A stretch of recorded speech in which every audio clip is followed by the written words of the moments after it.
예배의 중심 설교, 설교의 핵심 예수 그리스도라는 제목으로 하나님의 말씀 증거하도록 하겠습니다.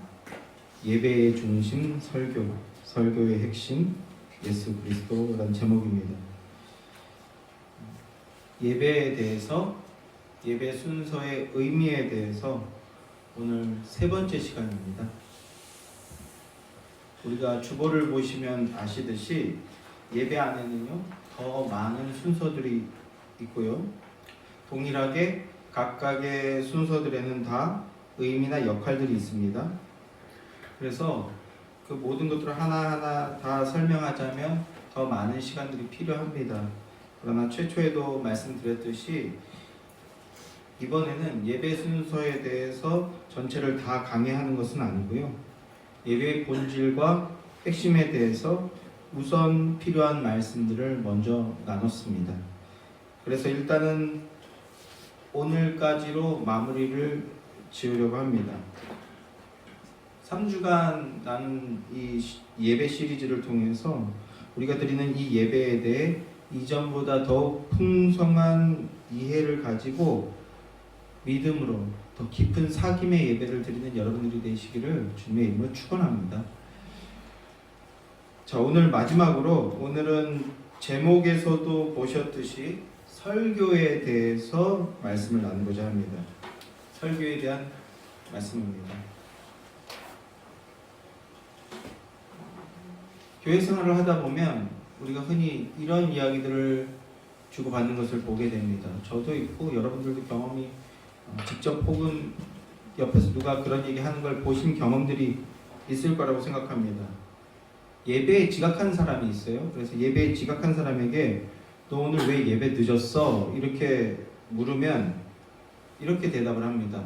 그래도 설교 시간 전에는 왔잖아요. 이렇게 대답하는 것들 들어보셨을 겁니다. 이게 무슨 뜻입니까? 예배는 설교만 잘 들으면 된다라는 그런 생각이 은연중에 깔려 있는 거죠. 많은 분들이 아직도 그런 생각들을 가지고 계신 것 같더라고요. 그런데요, 그것은 올바른 생각이 아닙니다. 예배에서의 핵심이 하나님 말씀 들음에 있는 것은 사실이지만, 그러나 나는 하나님 말씀만 듣겠다, 또는 나는 말씀을 들었으니 됐다, 이런 식의 생각은 결코 올바른 생각이 아니라는 겁니다. 그건 예배의 주인이 바뀌게 되는 큰 오류이고요, 죄입니다. 죄예요. 하나님 앞에 죄입니다. 그래서 무지에서 기인한 실수라면 반드시 신속하게 수정되어야 할 중요한 문제입니다. 오늘날 많은 이들이, 심지어 믿지 않는 불신자들도 미디어나 이런 것들을 통해서 끊임없이 메시지를 던지는 것을 보게 되는데, 설교가 예배의 전부라는 잘못된 생각들을 많이들 하는 것을 보게 됩니다. 그래서 이 잘못된 생각 때문에 여기서부터 또 다른 많은 오해들이 쌓여가는 것을 보게 됩니다.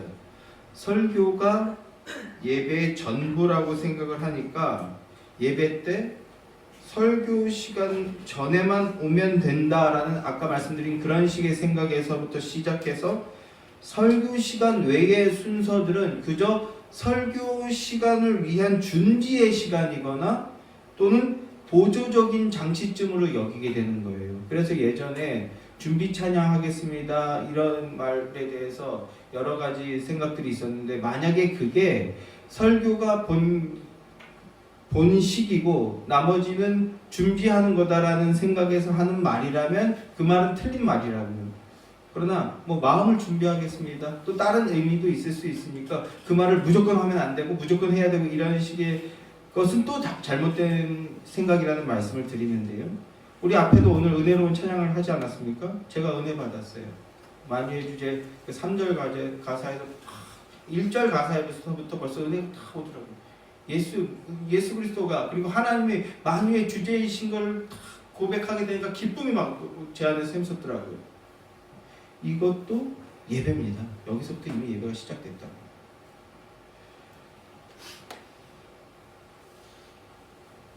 설교 시간 외의 순서들은 설교하는 목사와 설교의 보조적 장치가 아니라 그 모든 게 다 하나의 예배입니다. 모든 순서가 다 하나님과의 만남이고 하나님께 우리의 믿음을 고백하는 것이고 그리고 그 안에서 은혜를 고백함으로 하나님과 교제하는 시간입니다. 우리는 그 모든 순서에서 전심을 다해 온 마음을 다해서 경배를 올려드려야 됩니다. 그럴 때 하나님은 우리의 예배를 기쁘게 받으실 것입니다. 자, 잘못된 것 한 가지만 더 이야기해 보겠습니다. 오늘날 설교만 들으면 예배한 거다라는 이 잘못된 생각에서부터 시작된 오해들이 점점 더 쌓여서 나머지 순서들은 내가 개인이 취사 선택해도 괜찮다라는 식의 생각들이 점점 더 일반화되고 보편화되어 가는 것 같은 모습들을 봅니다. 그래서요, 불편한 순서들이나 불편한 시간들이나 어떤 불편한 내용들은 알아서 자리를 비우거나 빠지거나 하는 모습들을 보게 돼요. 가령 예를 들면 목사님과 지난 한 주간 뭐 좀 안 좋은 일이 있었어요. 뭐 아주 사소하지만 그래서 목사님과 직접 만나서 인사하는 게 껄끄러우니까 축도할 때는 얼른 내뺀다든지. 개척교회가 좋은 게 뭡니까? 사람이 몇 명 없어서 그게 힘들어. 그게 어려워요. 네.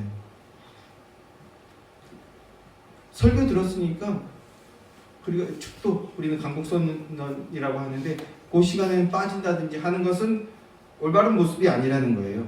그것도 스스로 예배의 주권자가 되는 잘못된 행위입니다. 예배는 십자가 위에서 죽으신 예수 그리스도와 함께 죽음을 경험하는 시간입니다. 그러나 우리 하나님은 죽음에 묶여 계실 수 없는 분이시기 때문에 생명의 주권자이신 분이시기 때문에 생명 그 자체이신 분이시기 때문에 사망에 매여 있지 못하고 다시 살아나셨습니다. 성도란 그분의 그 부활과 함께 살아나서 새 생명을 얻은 자들임을 경험하고 고백하는 자들이 성도입니다. 그리고 이 예배가 바로 그 시간이라는 거예요.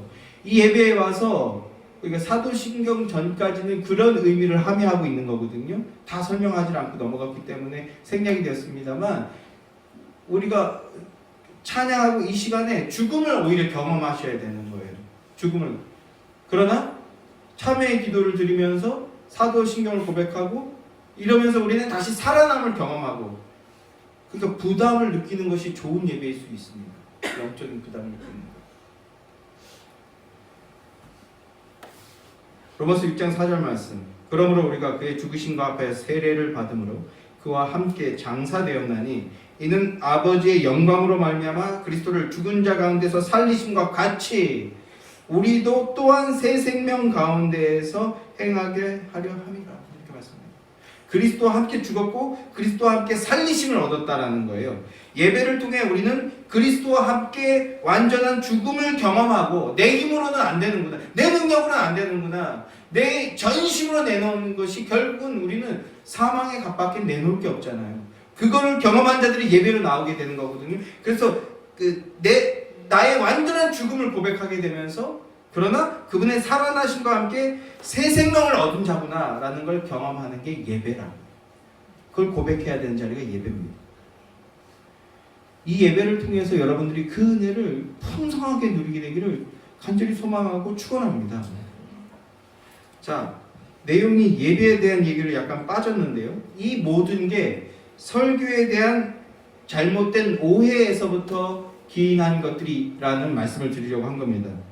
설교를 하나님의 말씀의 대언이 아닌 좋은 말 듣는 인간적인 강연처럼 여기는 이 왜곡된 생각이 이러한 잘못된 왜곡된 내용들을 불러일으키고 있다라는 말씀을 드린 거예요.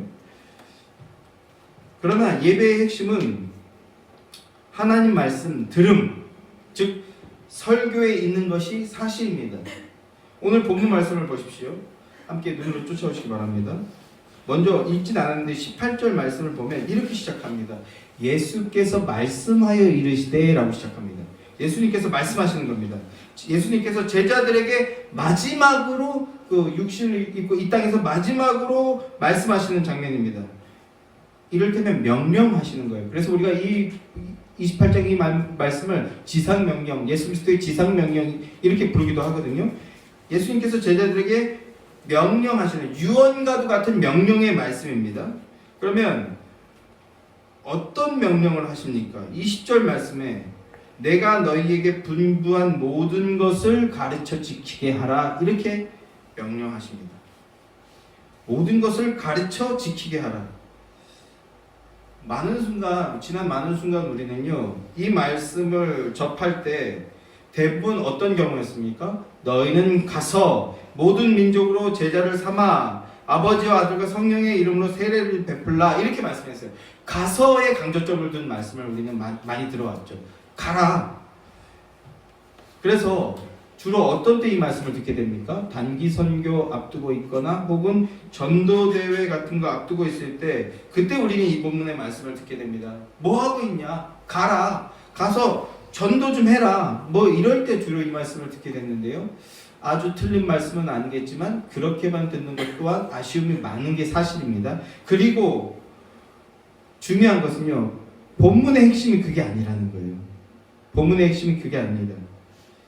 사실 여기 우리가 읽은 이 가서라는 이 말은요. 문맥으로 봤을 때 문법으로 봤을 때 분사입니다. 분사.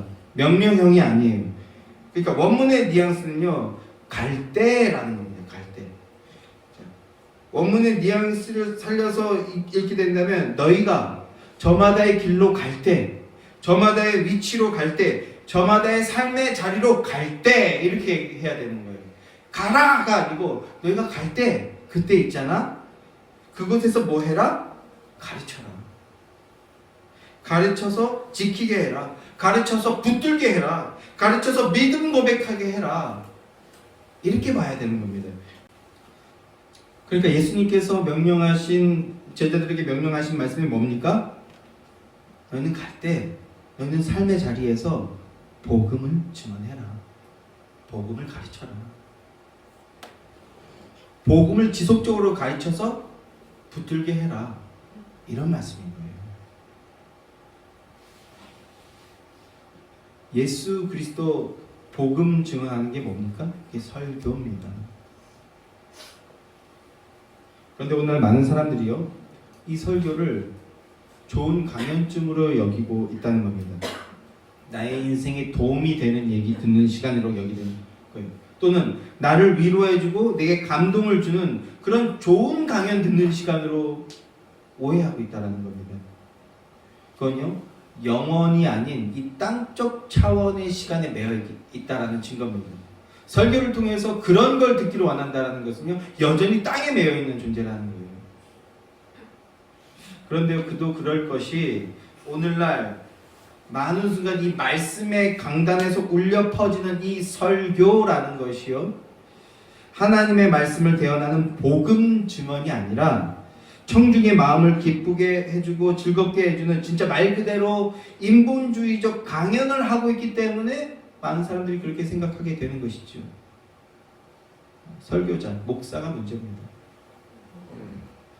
설교란 세상 사는 이야기 같은 좋은 이야기를 해주는 시간이 아닙니다. 목사는 이 땅적 차원의 지식과 교훈을 주는 선생이 아닙니다.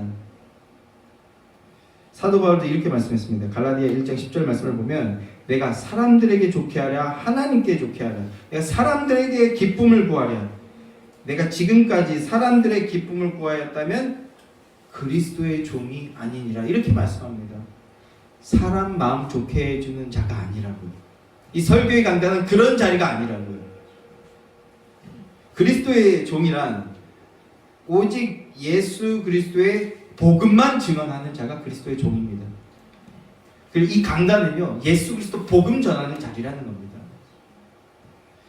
예수 그리스도를 소개하고 그리스도의 일하심을 증언하는 것이 하나님을 기쁘시게 해드리는 일입니다. 마태복음 3장을 보면 하늘로부터 소리가 있어 말씀하실 때 이는 내 사랑하는 아들이요 내 기뻐하는 자라고 합니다. 예수님을 하나님께서 이렇게 말씀하셨어요. 내 사랑하는 자, 내 기뻐하는 자라고요. 아들 예수 그리스도와 그분의 십자가를 증언하는 것이 그러니까 하나님을 기쁘시게 해드리는 일입니다. 우리도요, 제가 청년 때는 이제 어떻게 지휘할 때 성가대분들 막 20명, 30명 놓고 이렇게 지휘하고 끌고 갈 때 거기는 막 어른도 있고 젊은이도 있고 그러잖아요. 연령대가 적잖아요. 그리고 때로는 이제 그런 경우도 있어요. 엄마와 딸이 함께 하는 경우도 있어요. 그러면 제가 한번 웃겨보겠다고 딸보다 엄마가 더 이쁘십니다. 막 이런 식의 드립을 쳤어요. 그러면 하면서 빵 터질 거라고 생각했는데 안 터지더라고요. 나중에 어떤 분이 지혜로운 분이 와서 그런 농담하지 마. 왜요? 부모 마음은 자식이 나보다 더 예쁘다, 잘났다, 좋다 이런 얘기를 빈말인지를 알아도 그게 즐겁지. 딸이 못났고 엄마가 더 이뻐요 이런 건 농담이 아니야.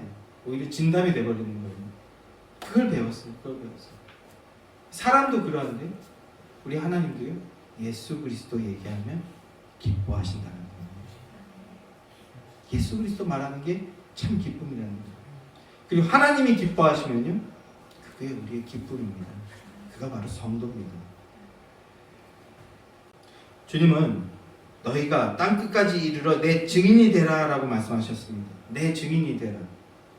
예수 그리스도를 증거하라는 겁니다. 설교란 예수 그리스도와 그분의 일하심을 증언하는 것이 설교라는 겁니다. 자, 예배의 중심에는 설교가 있는 게 맞습니다. 자, 그 전에 다시 예배에 대해서 다시 한번 말씀을 드려볼게요. 창조주 하나님을 우리 구주로 믿고 고백하며 섬기는 자리가 예배다라는 말씀을 드렸어요. 그래서 하나님의 이름을 고백하는 것이 하나님의 은혜를 찬양하는 것이 하나님 섬기는 것이고요. 이웃사랑은 뭡니까? 예수 그리스도 증거하는 게 이웃에게 예수 그리스도 증거하는 게 하나님 섬기는 겁니다.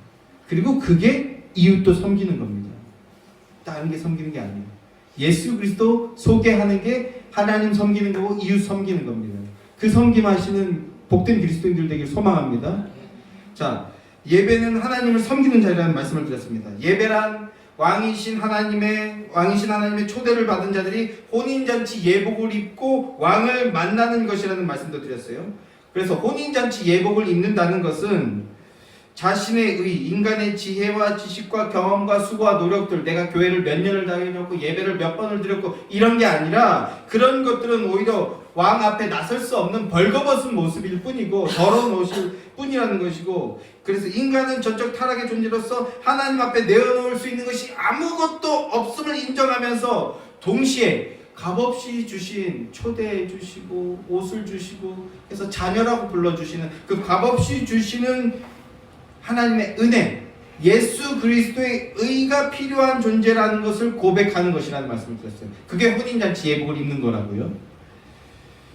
예수님이 의이기 때문에 예수 믿는 그 믿음이 나의 의라고 여기는 자들이 바로 혼인잔치 예복을 입은 자들이고, 혼인잔치 예복을 입은 자들이 예배할 수 있는 자들이라고요. 혼인잔치 예복을 입고 이 순간 예배하는 여러분들이시길 주님의 이름으로 축원합니다. 다시 돌아가서 예배란 자격 없는 존재들이 왕의 초대라는 은혜를 받고 예수의 의를 옷 입어서 왕께 나아가 왕을 만나는 것입니다. 왕을 만나서 뭐 해야 됩니까? 뭐 하겠어요? 영국에는 그런 전통이 있다고 합니다. 밥을 사라.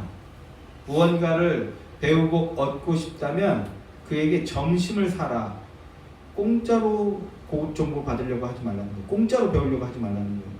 그래서 요즘도 그렇게 하는지 모르겠는데 예전에 워렌 버핏과 점심 한 끼 먹기 뭐 이런 이벤트가 있었어요. 그래서 최고 입찰자가 워렌 버핏을 만나는 건데 점심 한 시간 한 2시간 그와 직접적으로 긴밀하게 대화하는 시간이잖아요. 그래서 32억인가 내고 만났다고 그러더라고요. 왜요? 그 사람과 만나서 2시간 얘기 나누는 건 그 이상의 가치가 있다는 거예요. 내가 묻고 싶은 거 묻고 내가 듣고 싶은 얘기 들을 수 있으니까. 30억. 그래서 와 대단하다 했더니 영국적인 전통이더라고요. 점심을 내라. 점심을 사라. 그래서 지금 원고에는 없습니다만 혹시나 높아심에 말씀드리는데, 그래서 좋은 얘기 들었으니까 헌금하겠다 이런 식의 생각하시는 분들이 있는데 그거 복채 같은 게 아닙니다. 헌금은요. 좋은 얘기 들었으니까 헌금 내야 되겠다 이렇게 생각하시는 거라면 헌금하시지 않는 게 복 받는 겁니다. 자, 어쨌든 다시 돌아와서 왕을 만났어요. 왕을 만났으면 이제 뭐 해야 됩니까? 꼴랑 사람 워렌 버핏 만났는데도 32억 들여서 만났는데 왜요? 그의 말 들으려고 만나는 거고요. 왕을 만났으면 이제 뭐 해야 됩니까? 왕의 음성을 듣고 왕의 말씀을 받는 겁니다. 그래서 예배가 은혜인 겁니다. 근데 이 자리에서 복음 증언 예수 그리스도의 말씀과 사역이 안 나오면요 은혜를 못 받는 거라는 것을 기억하시기 바래요. 왜 이럽니까? 성도들이 목사님 복음 증언해 주십시오. 다른 얘기 아직까지 저한테 그런 얘기를 해주신 분은 없어서 안심이기도 합니다만 목사님 드립 그만 치시고 복음만 얘기하십시오. 받을 준비 됐습니다. 이렇게 얘기해 주시면요 아프겠지만 기쁜 순간이겠죠. 네. 앞으로 더 그렇게 하도록 하겠습니다. 자, 왕의 말씀을 받는 게 예배라고. 그게 놀라운 은혜라는 겁니다. 예배에서 우리는 이 은혜를 누릴 수 있어야 되는 겁니다. 그리고 그래서 예배 시간에 설교가 중심에 오는 겁니다. 설교가 예배의 중심이라는 건 왕이신 하나님의 말씀을 듣는 시간이기 때문에 그렇다는 것입니다. 자, 그러면 왕의 음성을 듣는 것은 어떻게 하는 겁니까? 예수 그리스도를 만나는 겁니다. 여기엔 양면성이 있어요. 자, 이따가 다시 설명드릴게요. 인간은 직접 하나님의 음성을 들을 수가 없습니다. 성령님이 내주하심이 없는 자들에게는 하나님의 음성은요 그냥 천둥 번개 소리 같아요. 복음서를 보든지 사도행전을 보면 하나님의 음성이 울려 퍼졌을 때요 그리스도와 상관이 없는 자들은요 그냥 자연재해 같은 소리로 들렸어요. 그 무서워 떨었죠. 그런데 사도 바울은요 정확하게 예수님의 음성을 듣지 않았습니까?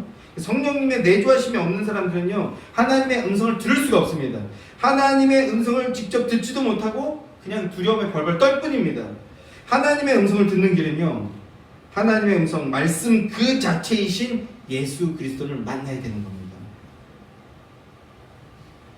예수 그리스도에 대해 듣는 것, 그리스도 믿음으로 받는 것, 그게 하나님의 음성 듣는 겁니다. 몸 부르 떨면서 이상한 소리하고 아직도 그런 이들이 있어요. 아직도. 그리고 SNS, 그 인스타 이런 게 발달하니까 그런 사람들이 수입이 엄청나게 많아졌더라고요. 보니까 이게 다 수입이잖아요. 조회수가 막 1만 2만이에요. 그러면서 아직도 이래요. 하나님의 음성을 받으십시오. 딱 하니까 막 떨어 막. 그리고 바울 흉내내대요. 자 이거 그러니까 막 뜨겁다고 막. 그런데 어떤 유튜버가 탁 잡아냈어. 이거를 받으면 안 뜨거워야 되는데 받기 전에 안 뜨거워. 둘이 쇼하고 있는 거 딱 걸렸어. 그런데 그런 건 안 보죠 사람들은. 자기가 보고 싶은 거 보니까. 그래서 하나님의 음성입니다 팍 하면 쓰러지면 할렐루야 여전히 이러고 있어요. 여전히 주여 영적인 눈을 가린 자들을 복음 증언으로 깨워야 됩니다. 우리가 하나님의 음성을 듣는 게 뭐라고요? 예수 그리스도 복음 듣고 아멘 하는 자들이 하나님 음성 듣는 거라고요. 요한복음 1장 14절 말씀을 보면요 말씀이 육신이 되어 우리 가운데 거하심에 우리가 그의 영광을 보니 아버지의 독생자의 영광이요 은혜와 진리가 충만하더라 합니다. 천지 만물을 창조하신 그 말씀이 육신을 입었대요. 육신을 입고 이 땅에 우리 안으로 들어오셨어요. 그가 누구라고 말씀하고 있습니까? 예수 그리스도라고 말씀하고 있잖아요.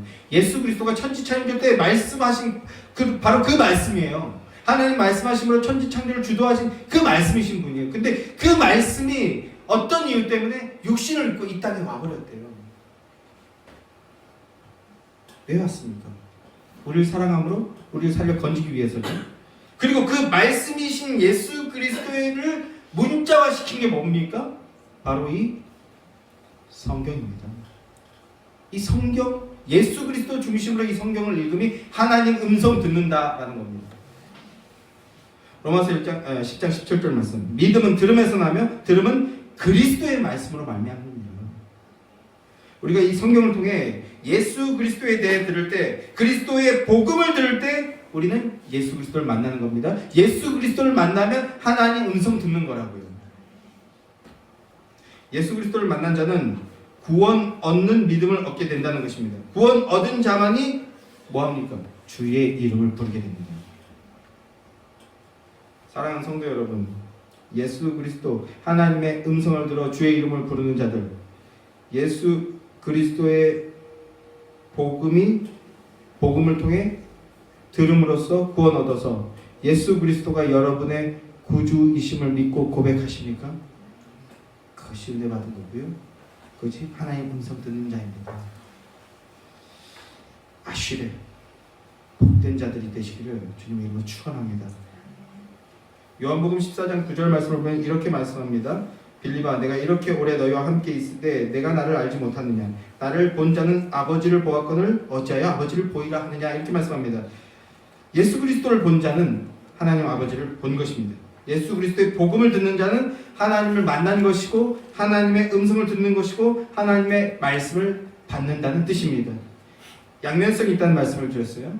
요한복음 14장 6절 말씀을 보면 내가 길이요 진리요 생명이니 나로 말미암지 않고는 아버지께로 올 자가 없느니라고 말씀하시죠. 예수 그리스도를 통해서만 하나님께 나아갈 수 있어요.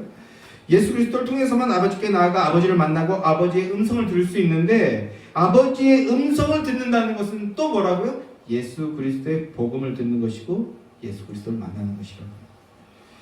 복음 듣는 자는 예수 그리스도를 구주로 믿고 고백하게 된다는 것입니다.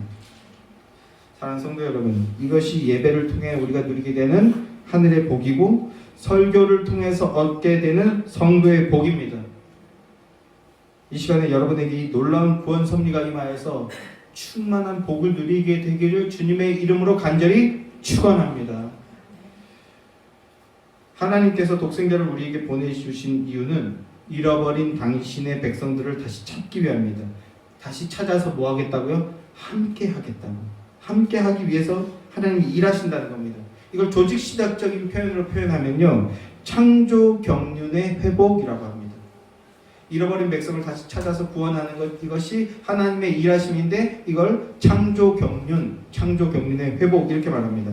창조 때의 그 모습, 그 관계를 다시 회복시키시는 게 하나님의 일이라는 거예요. 성경은 예수 그리스도를 소개하는 책입니다. 요한복음 5장 39절에서 성경을 통해 예수 그리스도를 만나야 영생을 얻는다 말씀하고 있어요. 성경을 연구하는 것가 아니라 성경을 통해서 예수 그리스도를 만나야 영생을 얻는다 이렇게 말씀하고 있습니다.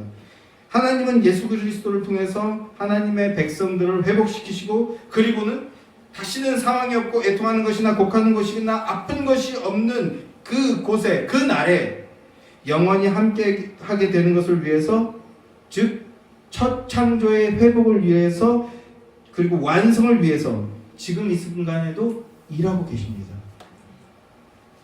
그러니까 그리스도를 통해 하나님을 만난 자는요, 하나님을 창조주라고 고백하게 됩니다. 이 말씀 드리려고 합니다. 창조주 하나님을 믿음으로 고백하게 된다고요. 창조주만을 하나님으로 모시고 구주로 모시고 섬기게 됩니다. 이게 진짜 믿음입니다. 나의 소원, 나의 계획에 대한 응답이나 나의 존재감, 이런 나의 인정받음, 이런 것을 찾고 구하는 것이 아니라 예수 그리스도를 만난 자는요, 하나님을 창조주 하나님으로 믿고 고백하게 된다고요. 창조주를 하나님으로 고백하며 예배하게 된다는 겁니다. 이게 무슨 뜻입니까? 자, 이게 무슨 뜻인지 설명하기 전에 제 개인적인 이야기를 잠시 좀 드리려고 합니다. 이 얘기가 다분히 좀 정서적인 이야기입니다. 그래서 약간 심파적으로 될까봐 설교를 마무리하고 잠들기 전에 하나님, 이 부분 때문에 설교가 심파로 끝나지 않게 도와주십시오, 이렇게 기도하면서 잠들었는데요. 그래도 한번 양해를 하시고 제 말씀 한번 들어봐 주시기 바랍니다. 저는 문득 그런 생각을 합니다. 만약에 작고하신 저희 어머니가 다시 돌아와서 어머니를 다시 만나게 되면, 그러면 그때 나는 무엇을 하게 될까? 이런 생각을 하게 됩니다. 비슷한 생각들 하시는 분들이 있으실 거라고 생각합니다. 어머니를 다시 만나게 되면 무슨 얘기를 하게 될까? 무슨 얘기를 할까? 이런 생각을 이제 하게 되는데요. 그런데 최근에 언젠가부터 만약에 어머니를 다시 만나게 되면 제가 뭘 묻고 싶은지 알게 됐어요. 어머니의 고향 얘기가 듣고 싶더라고요. 저를 낳아주신 분의 나고 자란 이야기를 듣고 싶다 이런 생각을 했습니다. 인간적인 얘기로 하면 살면서 서운한 것들이 왜 없겠습니까? 그리고 보내드리고 난 다음에 서운한 생각들, 계산들이 왜 없겠습니까? 그래서 혼자 울면서 그렇게 기도한 적도 있어요. 왜 그랬어? 왜 그렇게 했어? 그때는 철부지죠. 나이가 50이 다 돼가도 철부지죠. 이런 생각들 했던 적이 왜 없겠습니까? 그리고 그런 말 할 수 있는 게 건강한 겁니다. 살아있을 때 열심히 부모님한테 응석도 부리고 투정도 부리고 하십시오. 그런 말 못하는 게 건강하지 못한 겁니다.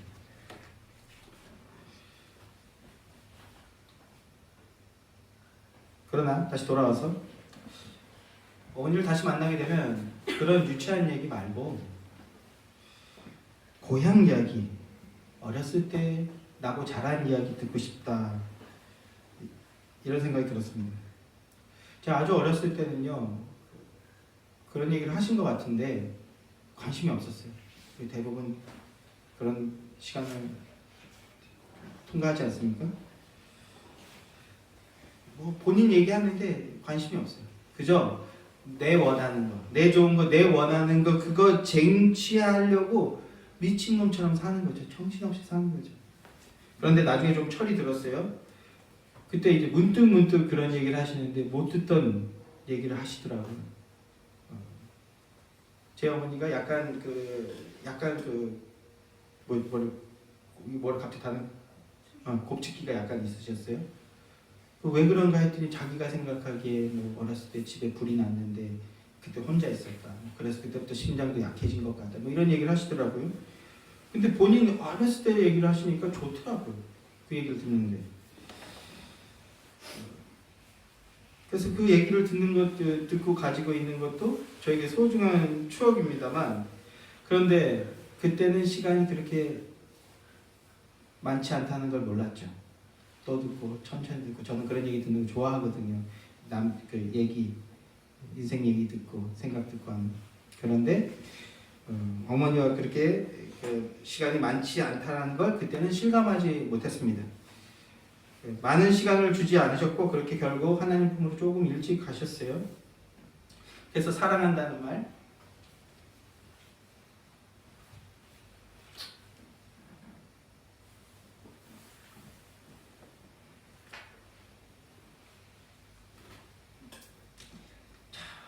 주접을 떨지 않기로 했는데 다 그러죠.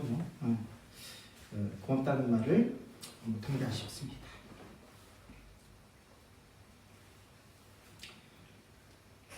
그래서 만약에 다시 만나게 되면 무슨 얘기를 하고 싶은가 했을 때 내 육신의 창조자의 나고 자란 이야기를 더 듣고 싶다 이런 생각을 하게 됐어요. 왜 그렇습니까? 근데 그게 왜 그런가요? 그게 내 얘기이기 때문에 그렇습니다. 그게 나예요. 그게 나.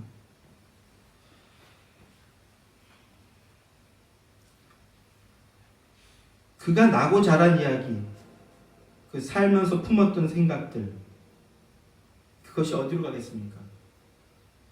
창조물, 자녀에게로 흘러가는 거죠. 제가 이 모양 아니야. 제가 이런 모양인 것은 제 아버지 어머니 때문입니다. 정확하게는 덕분입니다. 나를 낳아주신 분, 길러주신 분의 나고 자란 이야기를 더 듣게 되고 더 알게 되면요. 그러면 그가 나를 낳고 품었던 생각들, 계획들, 소망들을 좀 더 이제 깊게 이해하게 될 수 있게 되는 거죠. 그러면 그 소망이 나의 삶의 목적이 될 수 있게 되는 것입니다. 목적이 되는 것입니다.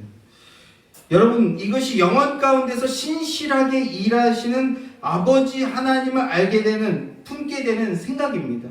육신의 사람은 이 생각을 품을 수 없지만 하나님을 아버지라고 고백하는 자는 영혼 가운데서 소망을 품게 된다고요. 제 육신의 어머니가 저에게 남겨주신 유일하지만 절대적인 것이 있습니다. 그게 뭡니까? 그 유산은 하나님 아버지를 믿는 믿음입니다. 제게 예수 그리스도를 전해주고 가셨어요. 그러므로 그는 천국에서 가장 크다 일컬음을 받는 자가 된 겁니다. 예수 그리스도를 통해서 하나님의 자녀가 된 자, 그래서 하나님을 아버지라고 고백하게 된 자, 즉 성도는 예수 그리스도의 뜻을 찾습니다. 그런데 예수 그리스도의 뜻이 뭡니까? 예수 그리스도의 뜻은요, 아버지의 일을 행하시는 거였어요. 그분은 하나님이십니다. 전지전능하십니다. 그래서 순환과 모욕을 당할 일이 없으신 분이십니다. 능력이 있으세요. 그걸 안 당할. 그러나 다 감당하셨어요. 왜요? 그게 아버지의 뜻이기 때문입니다.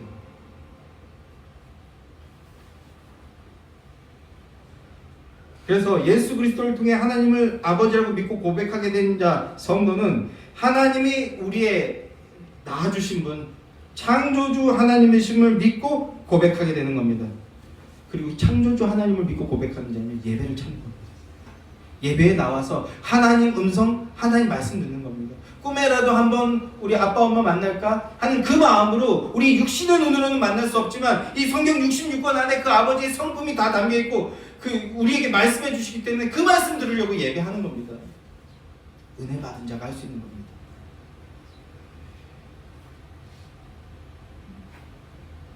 나를 낳아준 분의 마음을 헤아리게 되면요, 거기서 내 존재의 의미를 가지게 됩니다.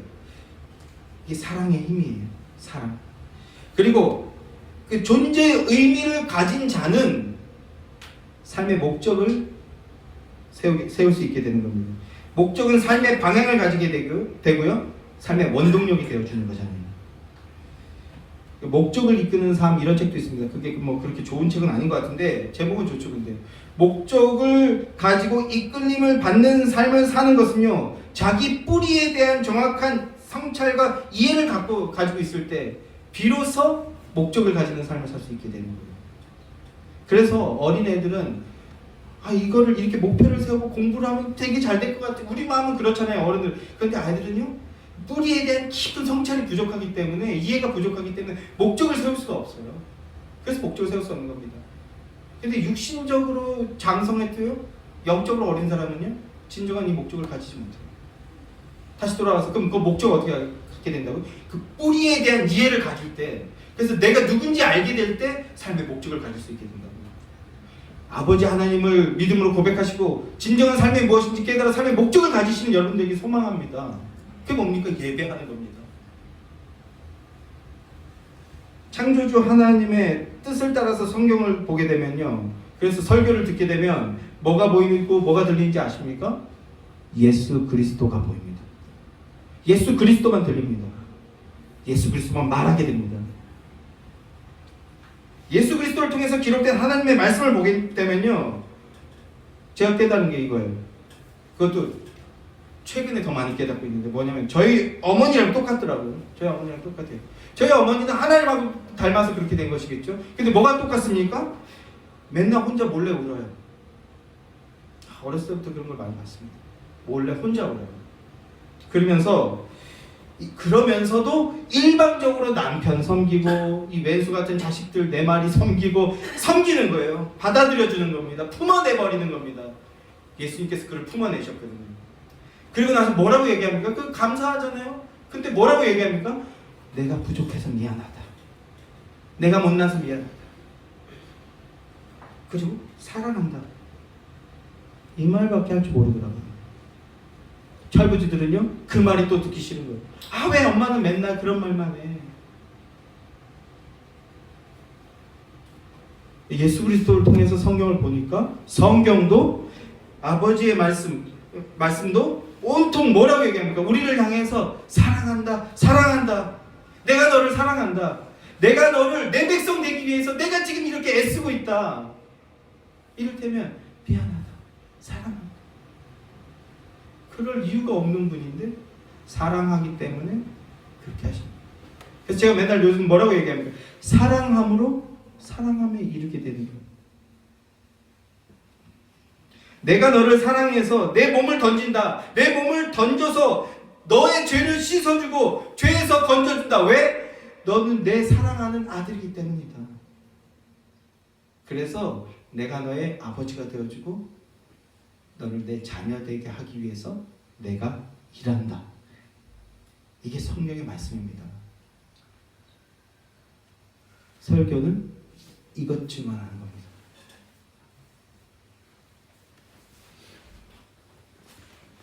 너를 내 자녀 되게 하여 영원히 너와 우리와 영원히 함께 살도록 하기 위해서 지금도 일하고 계시다는 것이 성경의 말씀, 하나님의 말씀입니다.